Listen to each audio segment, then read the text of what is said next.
She and the rest of those Democrats want Biden to pass the torch, which just so happens to be the name of a new Democratic super PAC. The group is airing a new ad in Washington and in Biden's home state of Delaware, where he is holed up with COVID, urging him to pass the torch. Country's future is in your hands. So please, be the leader we know you are. Pass the torch, Joe. Pass the torch. Pass the torch. Pass the torch.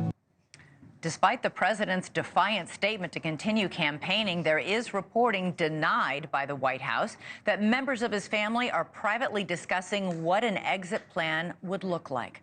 We have a lot of news to get to on this very busy Friday. Let's begin with News Nation's Kelly Meyer, live for us from Washington. Kelly, Biden is not only facing pressure from Democratic lawmakers, but also from Democratic mega donors.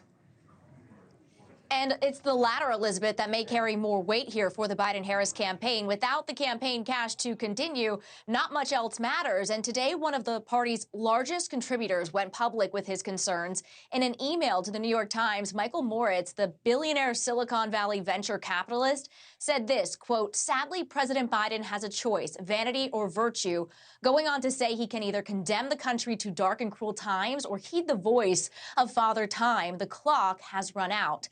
And today, VP Harris joined a call with Democratic donors at the direct request of senior advisors to President Biden. An attendee on the call telling News Nation that Harris said, quote, "We know which candidate in this election puts the American people first, our President Joe Biden." And this as the campaign vows President Biden is the nominee, saying in a memo obtained by News Nation that there is no alternative plan. And the campaign chief, in an all-staff call that we're learning about today, said people that the president is hearing from that are saying stay in this race, those voices, she says, will never be as loud as the people on TV. But she goes on to say, remember that the people in our country are not always watching cable news.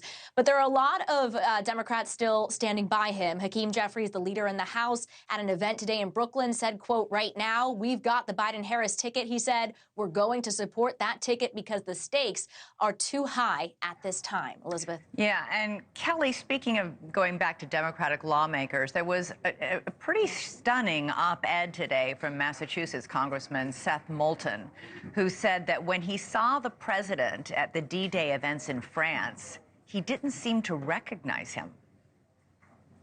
Yeah, and he went on in that op-ed to talk about how he saw him in Normandy with a small group at that 80th anniversary, said he didn't seem to recognize him, and he said, of course, that happens as anyone ages. But then he says, as I watched the disastrous debate a few weeks ago, I have to admit that what I saw in Normandy was part of a deeper problem. And he also says he hopes that he will follow in the footsteps of George Washington and be remembered not just for serving as our commander-in-chief, but also for giving it up. Elizabeth. Yeah. Thanks so much for watching. Go to joinnn.com to find News Nation on your television provider. And don't forget to click the red subscribe button below to get more of News Nation's fact-driven, unbiased coverage.